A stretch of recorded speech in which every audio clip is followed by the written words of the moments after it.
It's okay if you're not making the most of this pandemic. This is the focus group. It's the savvy side of 9 to 5. Listen. Bueller.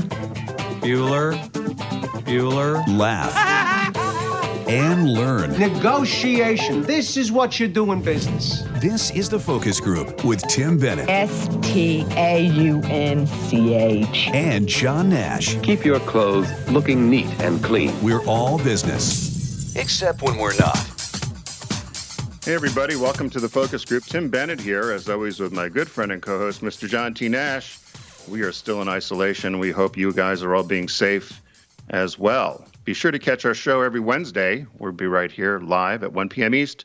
And also our podcast, which is TFG Unbuttoned, which you can find Tuesdays in the morning, released through SoundCloud or wherever you get your podcasts. Go to focusgroupradio.com to find all the information about us. I hope you're having a good time. There you are, John. Hello, Mr. Bennett. This is one of the few weeks where I can actually see you as I talk to you, because before there was some equipment issues and I could only see myself, which actually proved to be pretty useful because I would just stare at the screen straight ahead. And when I edited the video later, it looked like I was staring straight ahead, which is what you want to do with the camera. Well, that was smart because I've been trying to. So I wear glasses or readers to be able to see. You still are not to that point yet, I guess. At least you can see your computer screen. And I've been trying to find a way so I don't get glare. And I've watched all these tutorials about lighting at home because people are trying to do this now since everyone's doing multiple sort of video conferencing at home. But they keep saying to put light behind me or light in front of me or light above me or put a scrim here or something. I've tried all different ways. I can't get the glare off of my glasses, so I don't know what to do. Well, you look fine, so I wouldn't worry about, Well, I don't have my glasses on now, but when I put my glasses on, so and guess what, John? Glare. Do you notice what color I have on today? Chartreuse. Can you see my? No, it's green, just regular green. Oh, that's a form of chartreuse, yeah. No, chartreuse is bright green. Anyway, this is an olive green, but I laugh because we can never wear green behind the green screen. So I thought this is probably one of the few shows where I could actually wear a green sweater.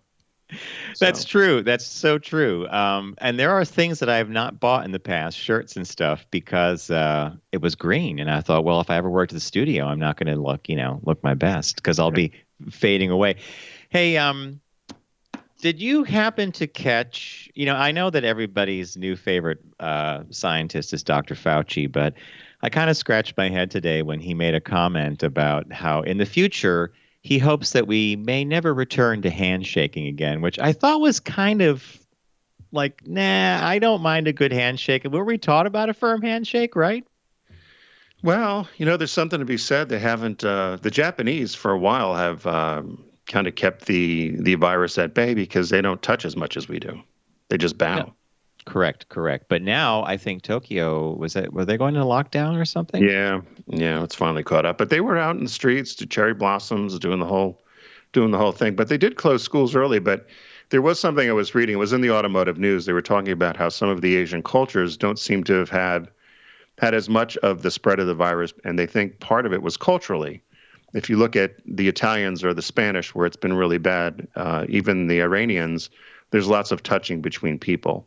If you look at the Asian cultures, particularly the Japanese culture, there's not so much of the huggy, touchy, shake hands sort of thing. It's bowing.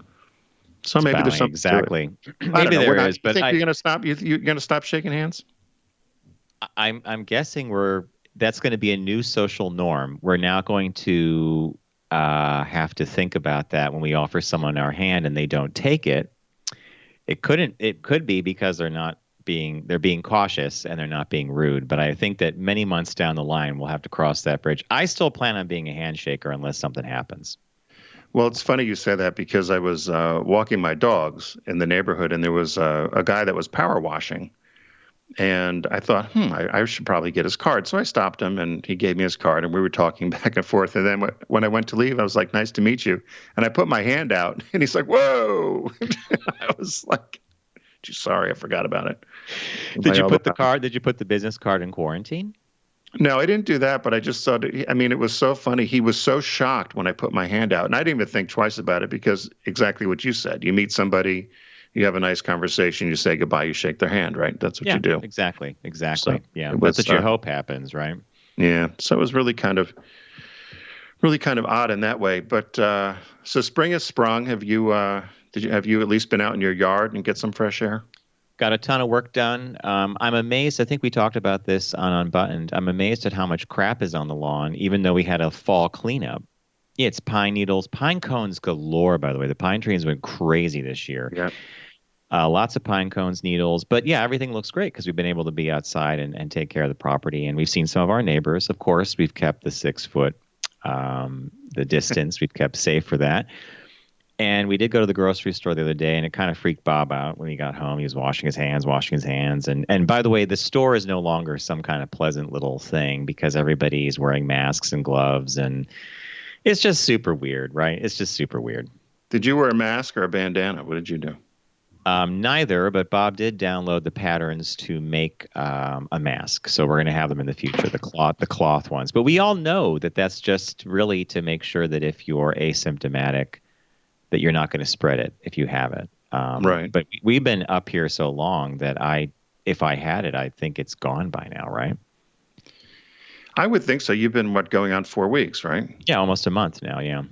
Yeah, so it's got to be. That's my thought on all of this is that if you haven't got something by now and you've been essentially just you and Bob together for 3 weeks, you're probably okay. One could hope. One could hope. So, hey, we want to, before we get too far into the show, let you know that throughout the year, we have a new partner here with us on the focus group called Fiverr, Fiverr.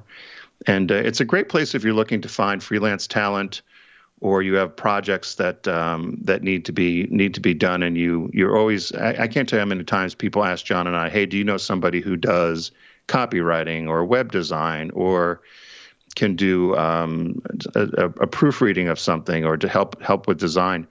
And this is great, Fiverr, Fiverr. It's great on-demand talent. It's funny, over the weekend, a friend had sent me a note, and she listens to the show, and she said, hey, you talked about this company that you had on to get freelancers. I want to have a jingle done for my company. And so I said, oh, you'll have to go there. So I went and I looked, but she thought it was going to be thousands of dollars. And she thought I'm going to have to probably spend a couple $1,000s. And I said, the great thing about Fiverr is you can, but you could also get a couple done for under 100, and then you can get moderate priced in the hundreds, and then you can go all the way up into the thousands. And she was delighted. So I'm excited to see what she finds, and when she does, we'll share it with everybody. So I thought that was a pretty cool thing.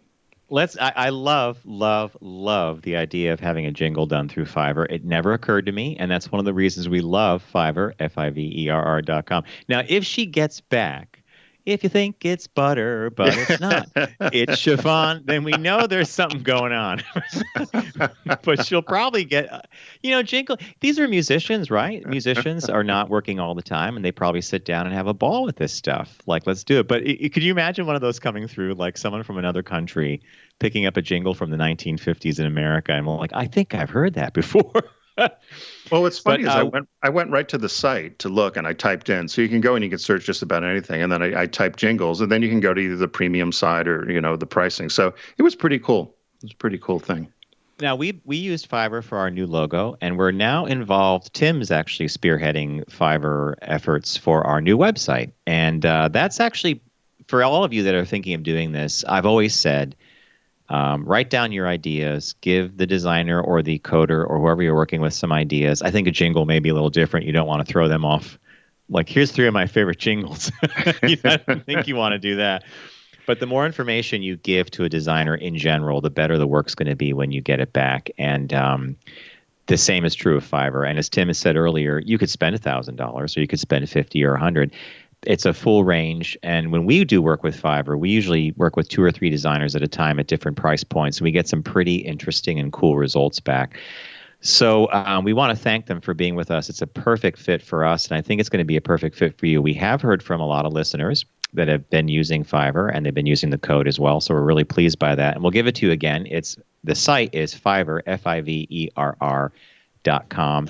And if you use the code FOCUS, you'll get 10% off your first order. So it's Focus, Focus, and you'll get 10% off your first order at Fiverr.com.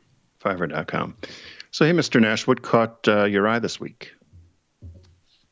What caught your eye? Here's what Tim and John found. This caught my eye. When Garrett saw the deck, he approved. Caught his eye as well. Really? And it's because it's funny. So there's this thing that apparently has been something the Finnish have done for quite a long time, and it's called pants drunk. And basically, you get drunk in your underwear, but they have a word for it. It's so commonplace there, and the word they use is kalsarikanat.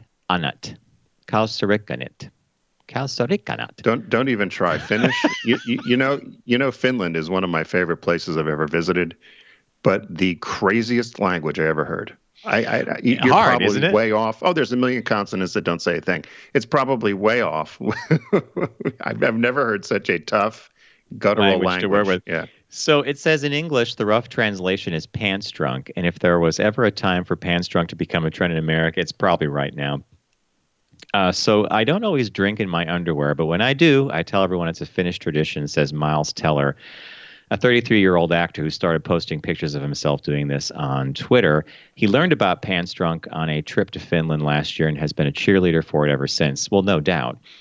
To me, it's about relaxing and thinking about other things than work, responsibilities, or obligations. So the idea that you come home, you take off your clothes, you're in your boxer shorts, your briefs, whatever, and you start drinking, that means work is over, and a prerequisite is that you're not leaving the house later. That what pants drunk also is you're staying home. You're home and you're undressed. And one thing it says here is, and the dress code is beyond lax. Yeah, I'll say. So this one guy, Ray Hudson, a financial analyst in New York City, is convinced that the Finns are uniquely positioned to teach Americans how to survive social isolation. And he says for 9.5 months of the year, the Finnish live in a dark and freezing environment. Often the streets are deserted and human interaction requires a daunting trek. Makes sense. So they come up with pants drunk. So there are several books about it. One of them was published in 2018. It's now in 13 languages. And it's basically called Pants Drunk is the book. So you might want to look that up. But that was what caught my eye, getting bombed in your underwear. I saw that. It's funny. I don't know where you found that, because I saw that story Times. too. And I skimmed it and I laughed because I have a friend down here who wanted to go for a walk. And I was a little late getting back to him by about 45 minutes. And it was early in the afternoon, and I said, do you still want to go for a walk? And he's like, and I started drinking. I was like, okay, I guess we won't go for the walk.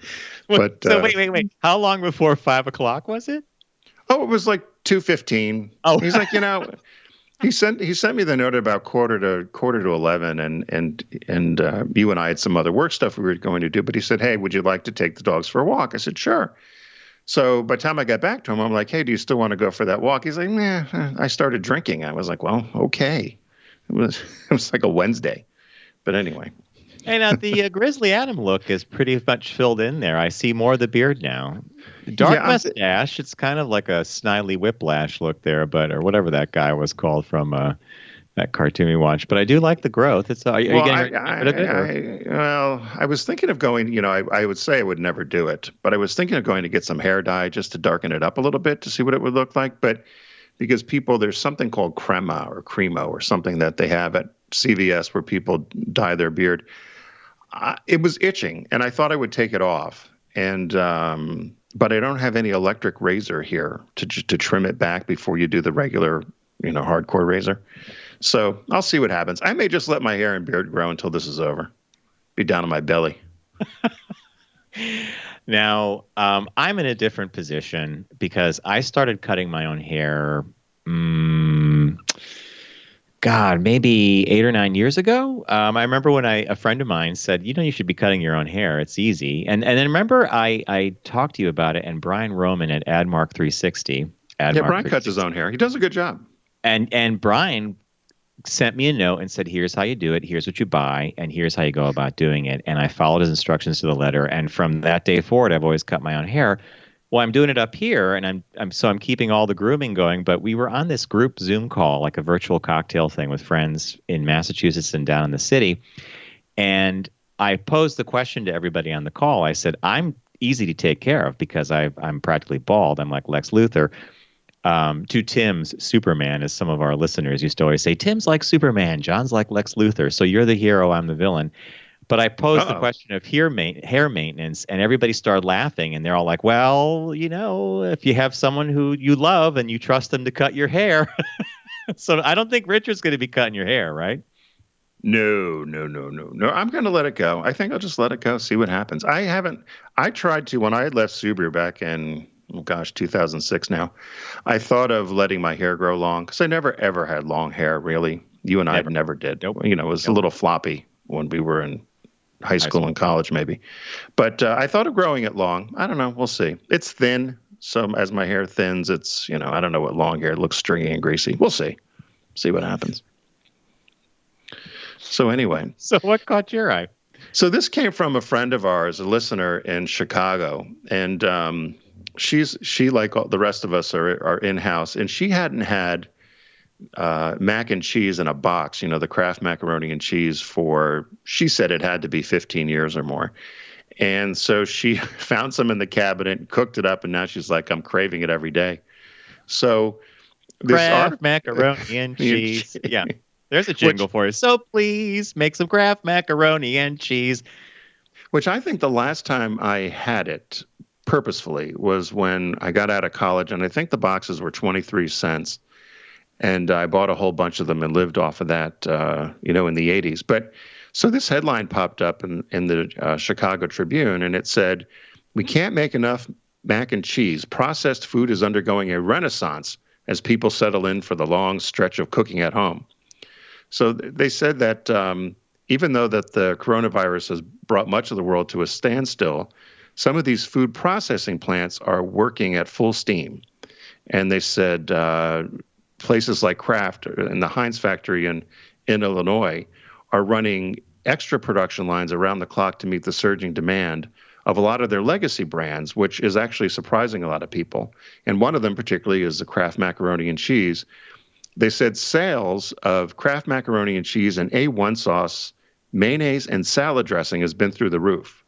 So Kraft has been running around the clock shifts to keep up with demand. They said other things like ketchup, Kool-Aid, have also done really well. The mac and cheese sales, when they compare 2019 with 2020, are up close to 30%. The sales of vinegar are up as well because people are using it for not only cooking but cleaning. They said year over year sales for rice and beans, pasta has tripled, and fresh meat can sales has doubled. Now, I guess that's like Spam. I don't know. What's fresh meat sales? Fresh in a can. Fresh meat canned sales. So it must be like Spam or ham or is maybe that an chicken. Is that an oxymoron to say fresh meat and the word canned in the same sentence? How does that work, right? Yeah. Oranges, they said, are doing pretty well and are up 57%. So they said, they said it's interesting because a lot of these products had fallen out of favor in recent years, and people have done more premium or higher end goods or from smaller companies. But they say people in this time, because they're stocking up and going to groceries, that they're going right to brands that they trust and that they grew up with and that they know. So all these brands are getting a resurgence. And so what they're trying to do, because they said it's almost like we're in the 70s, one of the guys said at the at the plant, he says everyone's eating like it's the 70s, again, with all these prepackaged foods. Soup was up 232%, packaged and canned soup. And I'm sorry, I got the canned meat wrong. Canned meat sales are up 284%. Can you imagine? Well, you can't. Anybody who's gone to a grocery store lately, you can't go to a meat counter if if it comes in and it's wrapped and it's pre-packaged. Right. But I guess canned meat, I guess, must be Spam, right? It has to be. They said grocery chains in general are seeing sales jumps of at least 30%, and that the one thing they're concerned. There's a couple of things that they're concerned with all of this. First of all, the people in the factories. They're concerned about being sick, Yep. so they're keeping them apart with distance of 10 feet or so. And in order to get people to show up, they're actually increasing wages.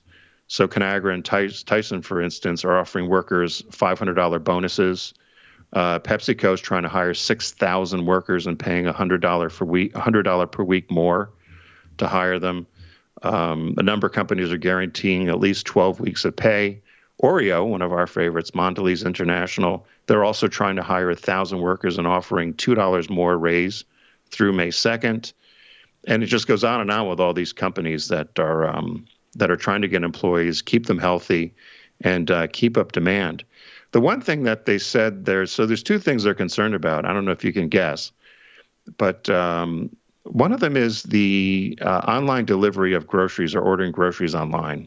So things like Instacart or Amazon Foods, that has gone up by almost 40%, whereas growth of that area was only probably in the teens. And they're wondering if this is going to be a trend now that everybody's doing this. Will they go back to wanting to go into a store? And this, we've talked about this with brick and mortar, right?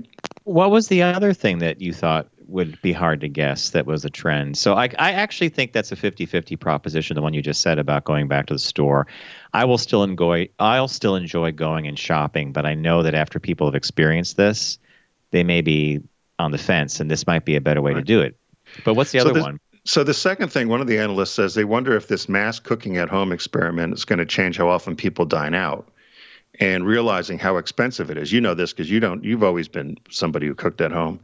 But they said rather than having people eat out as much as we have, and as a trend as Americans, they thought maybe this cooking at home and seeing how things could be done simply, or learning to work in the kitchen again, that maybe going out to a restaurant would be a treat once in a while rather than eating out all the time. I know growing up, it was a treat if you went out to eat. We always ate at home. I don't know, did you go to restaurants a lot growing up? Rarely. And it was, in fact, a special occasion. And Right. McDonald's, I mean, my parents did not consider McDonald's to be a restaurant, but that was a super, super treat. So you might be able to go and get fries or something once every couple of months if you were good. But hand in hand with what you just said about this trend of not eating out, I was watching CBS this morning, and they were interviewing a restaurateur who owns, I think, 8 or 10 restaurants across the country, furloughed all the employees originally. Now they're all just unemployed. And he actually said something similar to this. He goes, beyond the fact that people are discovering that it's easier and cheaper, or not easier, but cheaper to cook at home. He said, restaurants relied on tables, people, and capacity. And if you have to have this social distancing thing going on for who knows how long, then the industry may never actually come back. Now, can you imagine that for a minute? And then they caveated that by saying, well, places like Applebee's, the Macaroni Grill, Right. The big chain places will probably still be able to survive this, but the local restaurants that give a lot of areas their flavor and a lot of employment to people are going to be really doomed. We'll see. Yeah, they said, one of the analysts did say they talked about that at length, exactly what you said of could this be a new trend that's happening. The other thing, the other fallout they think is going to happen is that a lot of companies that were constantly doing brand extensions, they said they really think this is helping them simplify their portfolios of brands and not constantly have to reinvent the wheel, which kind of reminds me of Oreo. I think Oreo did get a little bit ridiculous with the constant. It was fun when they did maybe 1 or 2 new flavors a season, but to do them every month or every week got to be too much, and then you get nothing, right? So we've even stopped trying to taste them a little bit because it just kind of got out of control. You hit on something perfect. The novelty wore off. Right. The novelty was the unique flavor that they would put out, and you would have fun experimenting or tasting it or seeking it out at the grocery store. But when they started putting out new flavors every 2 or 3 weeks, there was no novelty. It was like, all right, they're going to have a new flavor. Yep. So, hey, before we continue, this is going to be the first show that we've done possibly in, I don't even know if it goes back to satellite days, that we're not in the studio for one of our birthdays. And so for our listeners, Tim's birthday is the 9th. It's tomorrow. And yes, if you're a star sign person, he is in fact an Aries. And technically, we're not star-crossed. We get along fine. Aries and Libra are like good. Oh, that's Aries, my best sign. I actually always look if someone's born in September, October, or maybe a little bit of November. I'm good with them. We get along. Most of my best friends are born in that time frame. Really? I can imagine like Surprisingly. 4 or 5 days into November, you're like, I can't be your friend. You're a day further than I should be.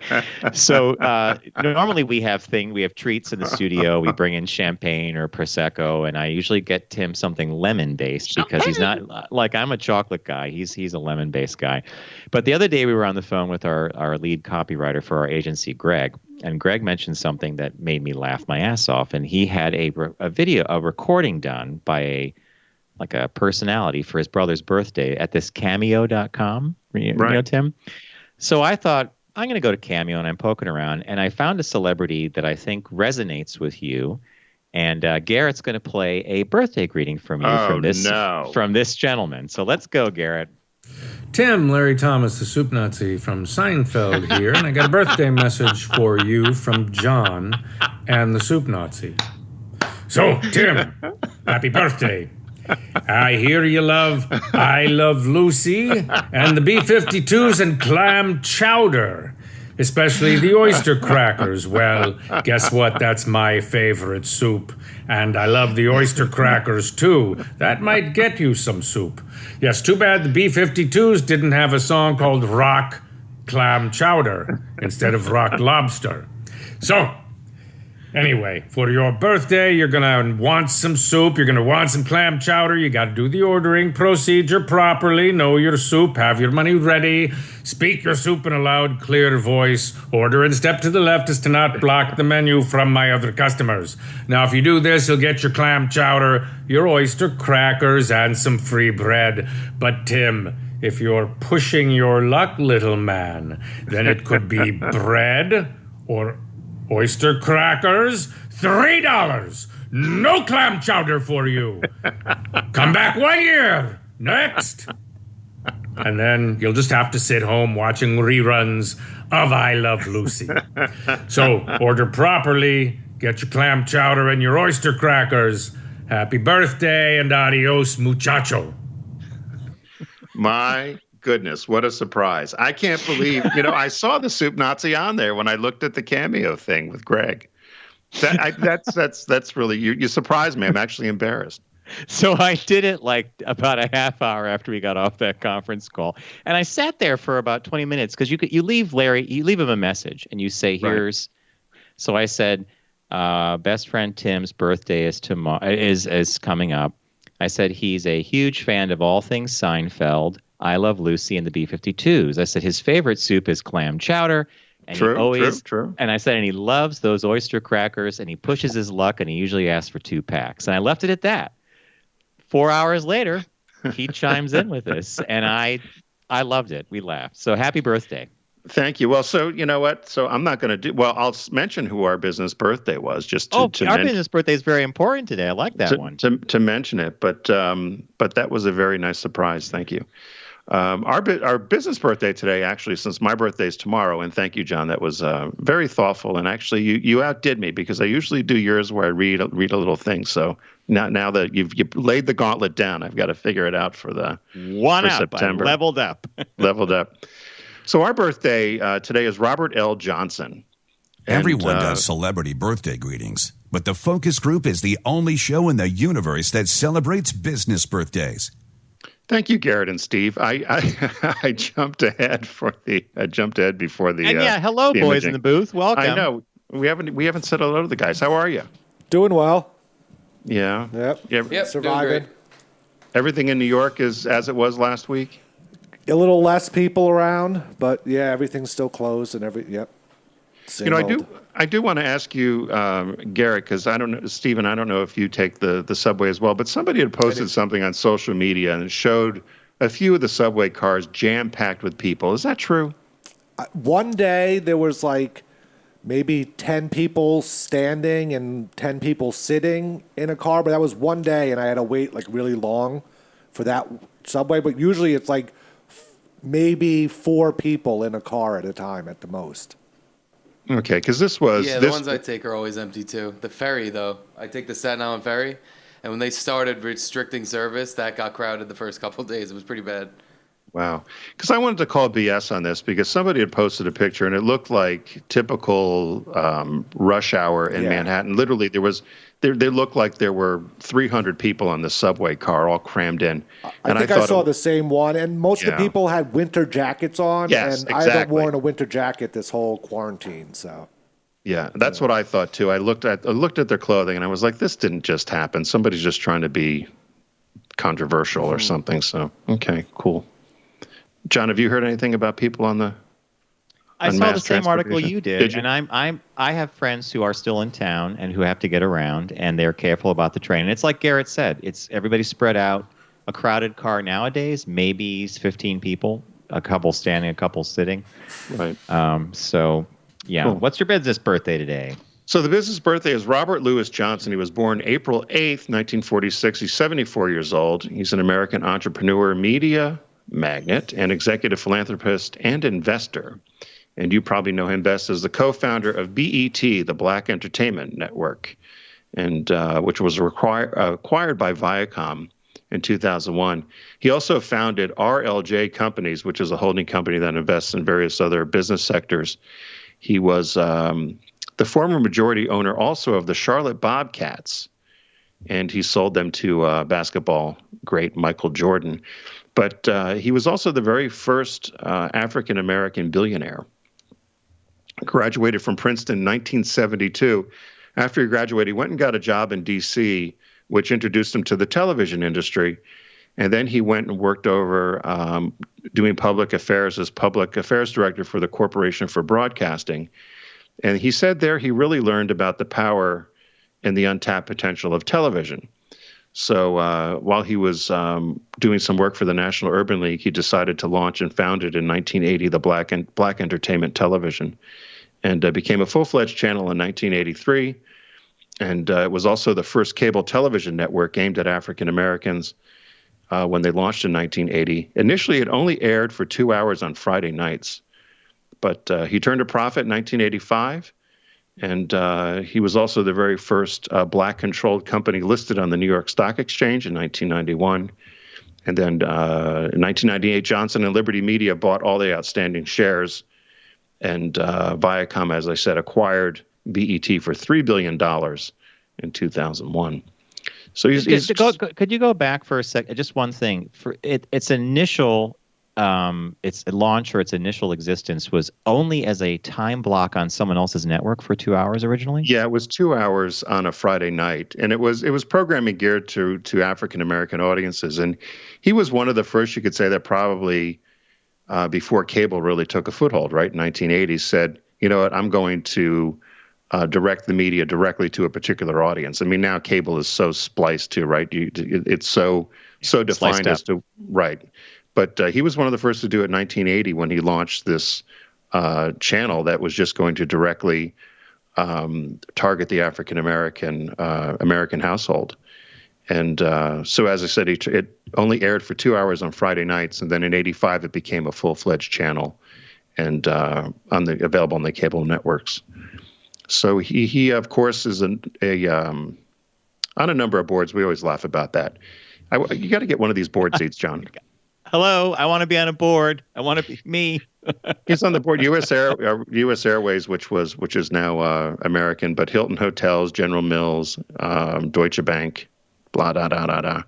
And right now he's just doing some work with a lot of philanthropy work. He did some work with Morgan Freeman to raise funds for the Bahamas when the hurricane came through. He also was very he had to apologize to President Barack Obama during the Hillary Clinton-Obama campaign in 2008? He made some disparaging comment about Barack Obama and said, just because I'm African American doesn't mean that I can't support Hillary Clinton. And he gave reasons why, and he actually alluded to the fact that he felt Barack Obama was a little too honest about his use of marijuana in his book. And he ended up later having to apologize. He got a lot of pushback from the African American community about what he said about President Obama. Of course, long story short, now everybody's happy, right? Well, yeah, and I'm surprised that he would get dinged, that he would ding Obama for, well, I could see it two ways. He might have said something to him about, I wish you weren't so frank about the use of marijuana in your book. Maybe he was thinking about the broader role model implications of that. But the other thing is, like, I have to wonder, and the boys in the booth can probably agree with me on this, I have to wonder who in America hasn't tried it. Like, there's a percentage of people, but I mean, most people have come in contact with liquor or marijuana, right? Right. Well, he's 74, so he's probably the tail end of that generation, right? That probably didn't. I mean, I don't know whether my parents did. I don't know whether do you know whether your parents ever did? Never did. No. It wasn't even available to them. Let's put it this way. It wasn't something they sought out. They didn't even really know about. So that's our business birthday. Robert Johnson, founder of the BET Network, amongst other things, and 74 today. Let me, John, I'm trying to. Did you print things out? Do you have a printer? Yes, I do. I need to get a printer. We talked about that before. I think you should get a little laser printer for your Delaware place. You know, inkjet drives me crazy. You touch it, it smears. It smears. So, hey, everyone knows that Deep Discount's a friend of ours here on the Focus Group. Be sure to go to focusgroupradio.com and click on the Deep Discount logo. You can start owning your passion. The shark. We see Sharky the Shark, and you can own your passion. And, of course, we like to get credit when you go through our website at focusgroupradio.com. Right now, there's a site-wide budget sale, so all DVDs under $10. And I wonder what you picked this week, Mr. Nash. Couple things. I want to do a shout-out to our friend Lauren at Deep Discount. Her husband had elective surgery. Well, surgery on Monday. She was worried about it because all hospitals are now keeping everybody out, regardless of if your loved one is there for something like what John had. So he's doing great, and I'm happy about that. And then Lauren also sent us a little note while she's watching the show, and she said, hilarious. She said, for whatever reason, when I watch you guys on Facebook, there is subtitling that comes on. What? And it says, Tim, when you introduced John this morning, it was subtitled, John came up as John Tina Ash. That's going to be your drag name, Tina Ash. And guess what? You think so much like Lauren that Lauren just said, so now we know John's drag queen name. So thank you, Lauren, at Deep Discount. Yeah, it's the under $10 sale and budget discs. And I went through here. I could pick 10 discs in 5 seconds, folks. And they're all under 10, and there's some great movies. I went to a favorite of mine, though, that I think if you're a sci-fi fan and you like Jake Gyllenhaal, then by all means pick up Source Code. It's only, I think, $888 or something like that, or $880. It's on Blu-ray for $880. So he plays a soldier named Coulter Stevens who wakes up not in his own body, and he's actually reliving a moment over and over, being sent back to a train to defuse or stop a terrorist bomb from going off, and the story goes from there. It involves a lot of interesting little things. But I thought it was well acted, well done, and hey, for $880 during the while you're locked down at home, I don't think you could stream it. So my choice was Source Code. Wow, thank you, John Tina Ash. John Tina Ash. I like that. I picked one that I think I might have picked before. It popped right up, and I laughed. And I always get a smile when I see it. It's one of these sleeper movies for me, as much as John Hughes movies, I think, defined a generation. This movie, to me, I remember seeing it, and I might have seen it with you in Watertown. And it's American Gigolo on DVD. And it came out in 1980 and stars Richard Gere and Lauren Hutton. And he's a high-priced gigolo, and he services wealthy women. And I just remember the way the whole movie was directed and produced. It had it looked very different than other movies I had seen, and the soundtrack was phenomenal. Of course, the famous song "Call Me," which rocketed Blondie to fame, and in the mainstream. Which we've talked about this before. Remember who was supposed to sing that song? Oh, "Call Me." Wasn't no? Tell me, who was it? Stevie Nicks. Stevie Nicks, that's right. They offered it to Stevie Nicks, and she didn't do it, and probably would have been her biggest hit of all time, because it certainly was. It was for Deborah Harry and Blondie. But there was something, and then Giorgio Moroder was the person who did the music as well, fame from club music. Soundtrack. Yep. Right, soundtrack. And if you listen to it, you can really hear this kind of very thumping, typical 80s soundtrack. But there was always something about that movie to me. Maybe it was my age of seeing it in 1980 and coming of age as an adult that just always sat with me. So that was my pick. $6.21. You can't beat that with a stick. Source code, American Gigolo. And I bet you remember the scene from American Gigolo. I have a scene in my mind. Whenever that movie comes up, I think of one thing in particular. He's hanging. Remember the gravity boots he had? Oh, yes. The bar that went across, and he had to put the boots on, and he would hang there and do crunches. And then everybody went crazy for gravity boots after American Gigolo came out. One of the guys in my frat house, Jack, had them and wore them around too, the clips all around the house. Click, click, click, click. But he would hang himself in the middle of the doorway. He used those things all the time. Then, of course, he also wore leather pants. And he was straight. That's one of those go figure, scratch your head moments. Okay, we got some new releases. Lauren gave us some choices. She gave us 2 good choices. I think she knew I was going to go for the bait, like the mouse to the cheese for the first one. I saw that and I just laughed. But I also chose her other one because I want to see it, and it got great reviews and 6 Academy Award nominations. First up, Star Wars Episode 9, The Rise of Skywalker on Blu-ray. Okay. Did you see that? Saw it in the theaters on opening day with my Star Wars pal, Adrian. Like, did you see it? Yeah, in fact, Tim, Adrian and I had TikTok diner breakfast, went across the street, sat in the Dolby Cinema, watched Star Wars Episode 9. The Star Wars pal Adrian, he goes to every movie with me. We enjoyed it. We liked it. It pushes all the buttons. But I'll just say to you right now that I'm the original trilogy guy because I grew up with those. And so those are always cemented in my mind. But I still was enjoyable. But the Blu-ray has a lot of great extras, a lot of good a lot of documentaries, including a special one on John Williams and the scoring of the movies, which is cool. But the movie that I also wanted to focus on as a new release was Little Women. Writer-director Greta Gerwig's film. It's Little Women 2020 because there is a different Little Women with Winona Ryder that came out back in the mid-'90s, I think. This got a lot of press before the Oscars, and it was supposed to be a great film. So I am going to definitely pick it up and see it because I'm going to see it. I know we all know the story of Little Women, but seeing it interpreted with new actresses is going to be a cool thing. So there you go, folks. So a big thanks to Deep Discount. So it's the under 10 and budget sale. I picked Source Code with Jake Gyllenhaal. Tim went back to a classic favorite. Just think gravity boots, and you're going to pick up a copy of American Gigolo. And the new releases this week are Star Wars Episode 9, The Rise of Skywalker on Blu-ray, and Little Women, writer-director Greta Gerwig's entry, and she got 6 Academy Award nominations for that. So what do we say, Garrett? Thanks, Deep Discount. All right, we're going to take a super quick break, and when we come back, Tim found an article for us, and it's basically it's okay not to be productive during the pandemic. We're at home, so we'll be back. You're listening to The Focus Group with Tim and John. Learn more at focusgroupradio.com.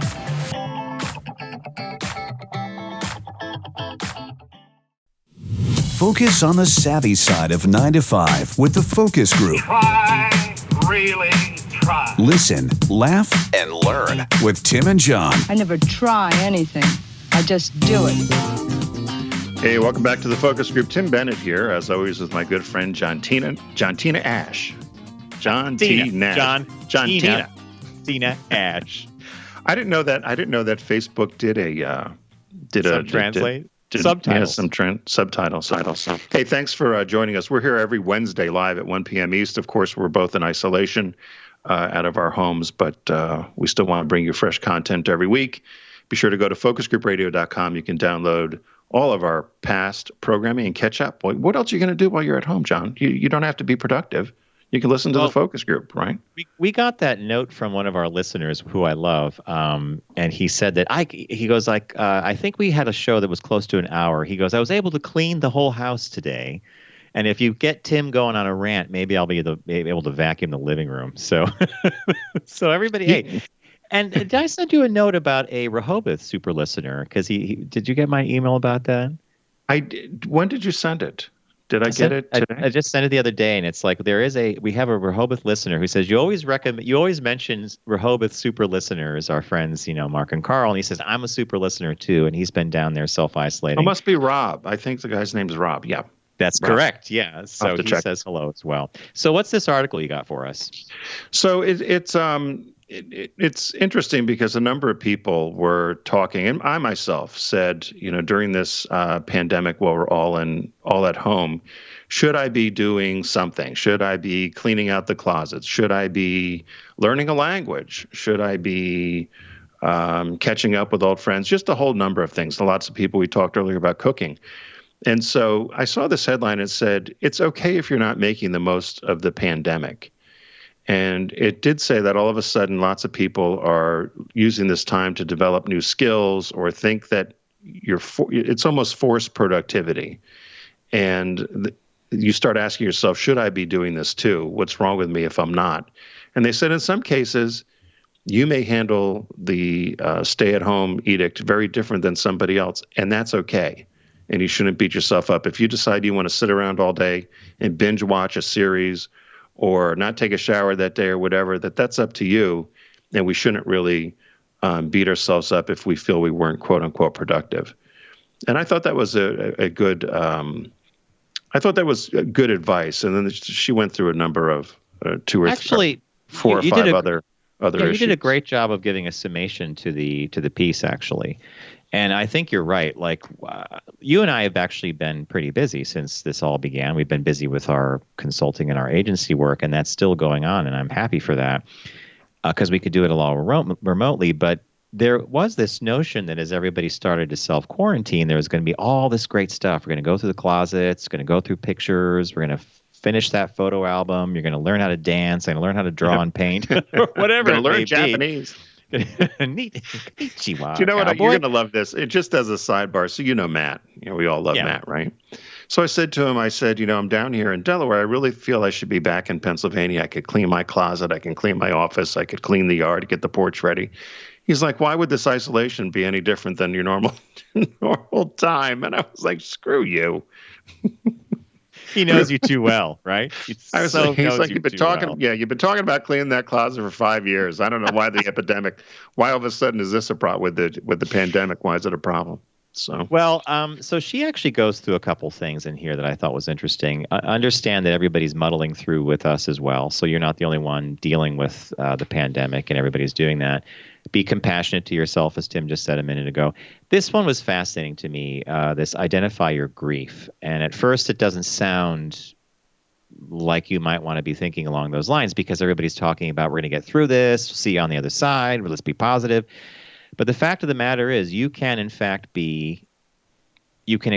experience grief because I think we all know every single person's being touched by this. And that when we get to the other side of it, I don't think any of us really knows what that is or what it looks like. And, I've been thinking about this a lot lately on walks or bike rides. I'll think about like, wow, I really took for granted like going to a concert or going to a movie and sitting right next to somebody, right? I'm sure we'll get back to that someday, but I think this is going to permanently change behavior. And it's okay to recognize that and grieve over it, right? Right, and that's the key point there. It's okay. We're all going through this together, and no one knows how to go through it. And if you're not feeling good emotionally or physically, or you're exhausted, don't beat yourself up because it may just be the grief that you're trying to process. The other one was recognize that what's going on can trigger mental health issues in a lot of us. And I think this leads to further what you said of. Am I just keeping myself busy because I want to avoid something else? Maybe I had depression before this, right? Just a lot of people that go through depression, or that there were other issues that may be exacerbated by this, and you're just trying to block them. I thought that one was a little bit. I thought it was insightful, but I thought it was a little heavy, I guess, versus some of the other recommendations they gave, because stress eating, weight gain. Just that whole isolation and trying to come with yourself. I didn't know whether this one was as light as some of the other ones, right? If you had a drinking problem, for instance, this isn't the time to start drinking, right? It reminds me of the movie. Was it Airplane? This is the worst. Yeah. I picked the wrong week to give up glue. I picked the wrong week to give up cigarettes. It's like picked the wrong pandemic to give up a bad habit. Yeah. The triggering the mental health thing. I think I circled that one as well because if I think we're lucky enough to not experience some symptoms that people do, but isolation, being by yourself, limited contact, these are all going to be triggers. And boy, that's going on in spades. I think she balanced that, though, with this next piece where she says, focus on the here and now. And I think that could pull you back from all these worries because the here and now is you're in your home, you're doing things, maybe you're surrounded by friends, or maybe you're going to do a little chat with someone via Zoom or Google Hangout later. And that's a positive thing to think about. And then she ends with basically saying, remember, this is fully unprecedented. And I can't emphasize that enough. I don't think any of us have lived through, well, any veteran that's alive from World War II could probably talk to us about what the country was going through during that incredible World War. But even they would probably say, wow, this is something I've never experienced, right? Yeah, and that's kind of where I've been on this. I don't know what to say. When I've talked to people, I really don't know. I don't know what to say in some regards because I don't know how to feel about this other than this isn't something that's just happening in a city or a state. When 9/11 happened and New York was attacked and then D.C. and the plane crashing in the fields of PA, it certainly changed the world. But it was an isolated incident. I don't mean it to make light of it, but it was New York City centric for a bit. This, when you see pictures of London or Paris or these major global cities around the world that are just empty, it's the whole world is shut down. Basically. Right? Yeah. And I don't know what to say about it because it's either going to ruin a lot of people's lives but what can you do about it? And that's where I think that's where the grief or the sense of not knowing what to do comes into play, and it can make you very depressed. I think it's permanently changed the trajectory of all of us. And then what I think about a lot, like I went on a bike ride yesterday. It was sunny and beautiful. It was like 62 up here. And I had this 32-mile ride mapped out to go south of us and check out a ride that I haven't done in a while. Amazed to see the change in the properties, some new houses going up, some stuff, things like that. And when there's no foliage on the trees, you could really see lakes and things like that. But I'm riding along and I'm thinking to myself, are we all cognizant of the fact that we are at this precise moment losing chunks of our way of life and they may never come back? And I'm talking about restaurants, how we socialize with each other. When can we go to a concert again or a ball game or a football game? And I think that's a very important thing to acknowledge, and you can be grief-stricken about that because I was thinking about kids in high school who are not going to graduate. That was a big thing for you and me. Graduation was cool. College seniors who can't graduate and have that celebratory moment. People who have lost loved ones in the hospital they couldn't even say goodbye to because they weren't allowed in due to quarantine issues. So it's a pretty phenomenal thing. And I got back from this ride and I just said to Bob, I said, oh my God, I said, sometimes it hits you in the face that we are processing on a daily basis an immense amount of emotional information about this. And then you turn on the news and that's a whole nother layer, right? Whole nother layer. Yeah, I've had to, you and I have talked about this. I've turned the news off. I'll read about what's happening and maybe check the Times or the Post or something. But I don't think any, particularly, and I watch MSNBC, no surprise, but I don't think they're doing any favors with this whole thing, just trying to fill in the 24 hours. Well, neither is 24 Fox. hours a and day. by the way, No. I picked up your advice from years ago. When I used to be an agency for Tim, we were doing gay and lesbian marketing back in the day, LGBT marketing. And Tim said to me, you need to subscribe to all the anti-LGBT sites and newsletters and start seeing what they're saying about the community. He goes, and that's and so I began that. I guess it would be like Oppo research. I don't even know what else you'd call it. So I'm in the habit now of watching Fox for a little bit and also going to Breitbart News or Breitbart, whatever you pronounce it. I've said this before, that Breitbart's fascinating. So they'll report like Governor Cuomo says the following, and it's an accurate article. There's nothing wrong with it. It's statistically correct. Here's what the governor said. The real action's not in what they're reporting. It's in the comments section below. And I'll go down to that comments section, and I am stunned by the amount of people, maybe it's 5, who knows, or 5,000, who think this is an elaborate hoax. It was all done to take Trump down. And it was down to ruin the stock market. And, and the worst part is it's happening in those states that are godless, the blue states, the demotards, the whole bit. And I just think to myself, wow, okay, so what about Italy, Spain, France? You could just, the whole world, right? Are they in on the hoax too? Are they taking our... Is everybody in Paris off the streets? Everybody, we need a shot so that the Americans can think that, it's crazy, right? Yeah, well, they're all against Trump. He's the great savior. I get frustrated because it really is as you said. It's you read some of the comments and you just shake your head. We're a lot more as Americans. We're a lot more alike than we are unalike. Sure. We heard that from Maya Angelou used to often say that, but. Sometimes it was like when people would blame George Bush for knocking down the World Trade Center. I never understood that one. I never, ever in a million years understood how you could come up with, how would he even wake up one morning and say, I've got a great idea, right? I mean, it's absurd. It's absurd. Or that Sandy Hook was a hoax. And having grown up 3 miles from there, believe me, that was not a hoax. It was so bad. My dad actually, as a sidebar, had to take my nieces over to show them where these kids were buried. Those 20-some kids that were killed, because there was a lot of that nonsense going around that didn't really happen. So it's dangerous, and I can't believe that that some of these people that spew some of this nonsense don't get stopped by it. But it's the First Amendment, right? And we have on the line joining us Don from Alabama, who we have not heard from in a long time. So Don, welcome to the program. Hi guys. How you doing, my friend? We're doing pretty well. Grandma Governor issued a stay-at-home order with the quote, and this is an honest-to-God quote, "Y'all stay home unless you got something you need to go out and do," close quote. Gotta love Granny Governor. Y'all stay home unless you got something to do. Unless y'all got something you need to go do, close quote.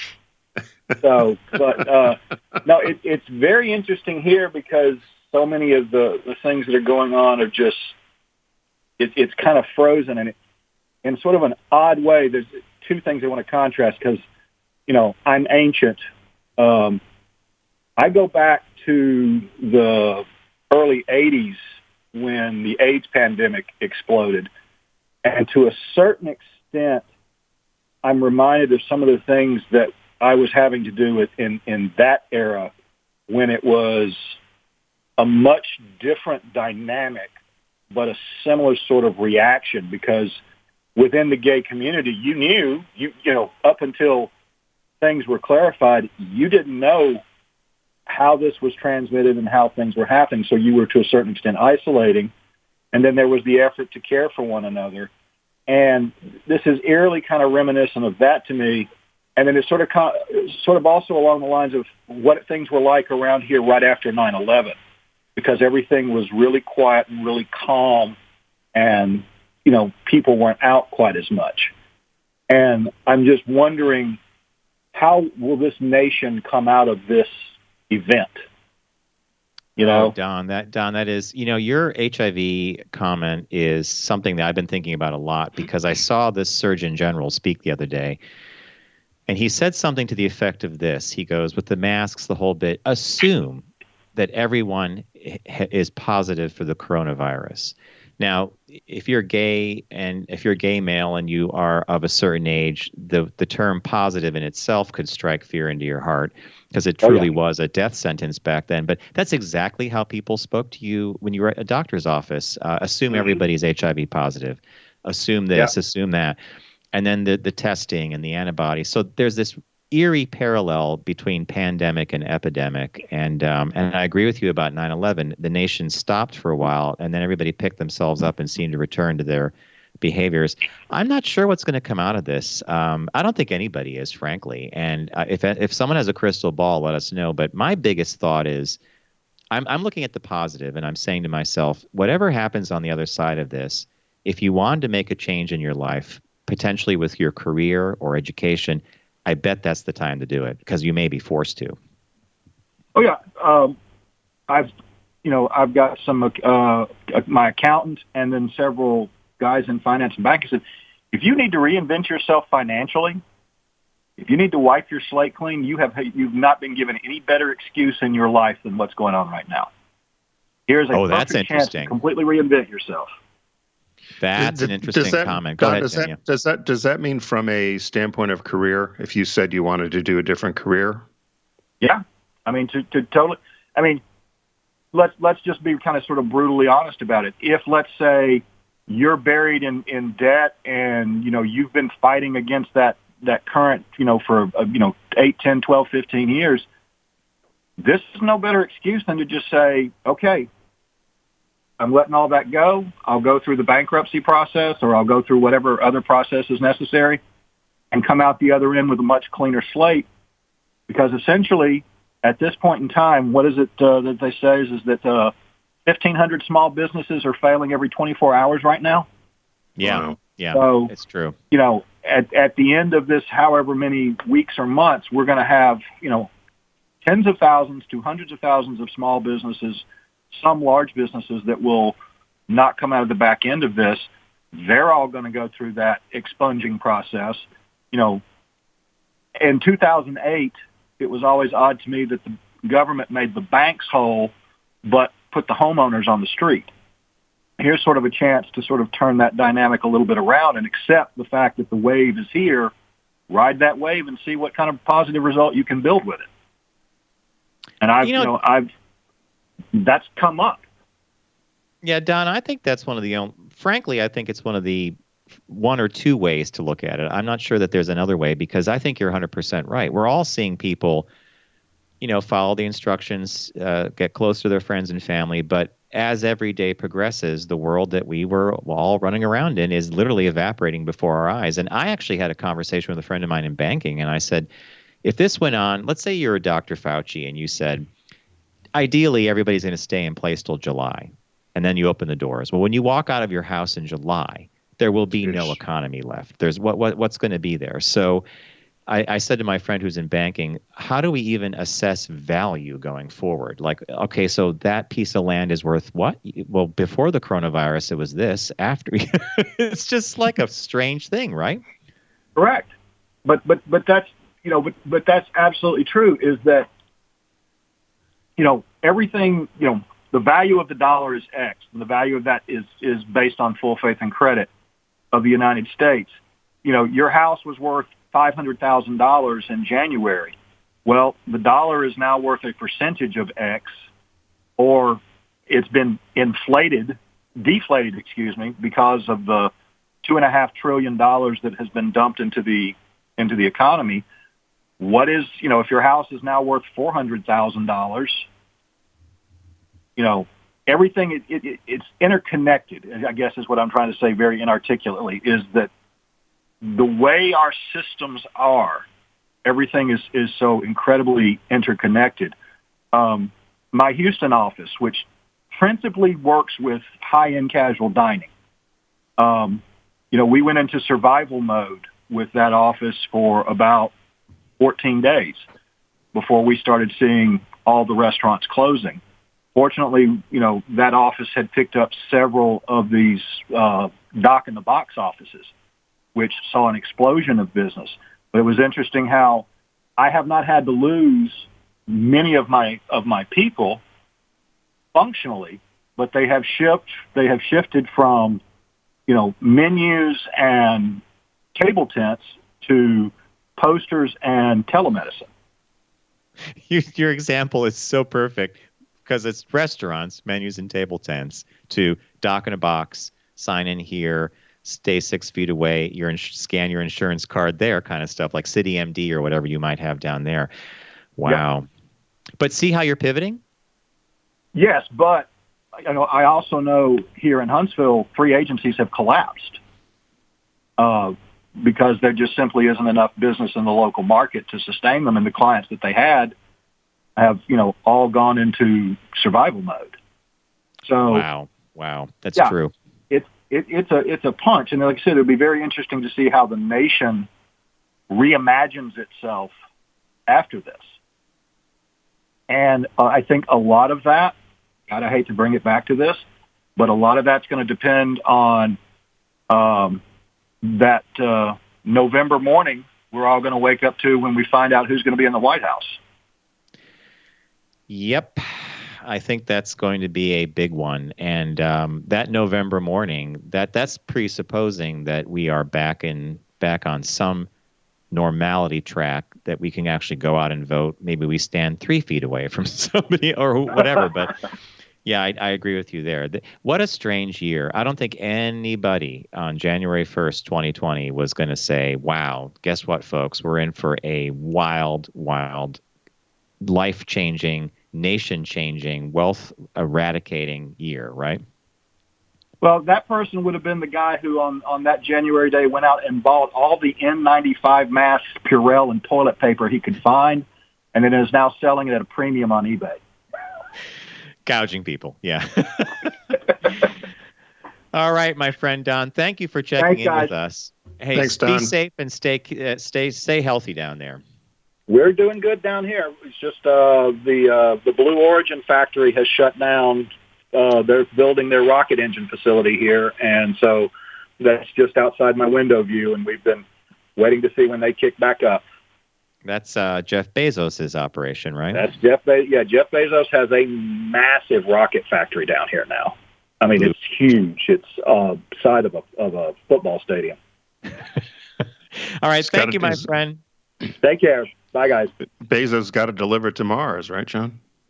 That's Musk wants to go to Mars. Bezos just wants to be the guy that gets you up into orbit and back. But they're all doing the private space race thing, which is kind of cool.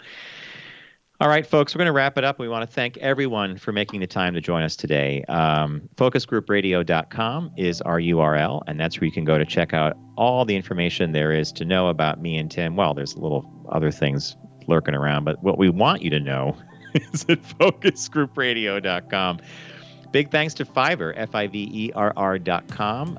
All your freelance needs could be met by them. I think you'll have a fun time checking them out. And if you use the code FOCUS, you'll get 10% off your very first order with Fiverr. That's Fiverr.com. And of course, a very big thanks to our partner here at Deep Discount.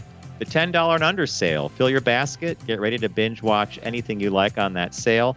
Releases this week are The Rise of Skywalker, Little Women, and under the 10 sale, Tim recommended American Gigolo, and I said Source Code. So everybody, don't text and drive. I'll arrive alive, and although I guess people aren't really texting and driving because no one's driving. Anyway, we'll see you here next week.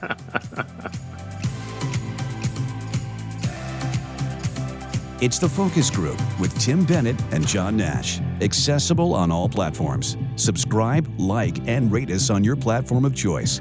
Learn more at focusgroupradio.com. That was a stunning focus group.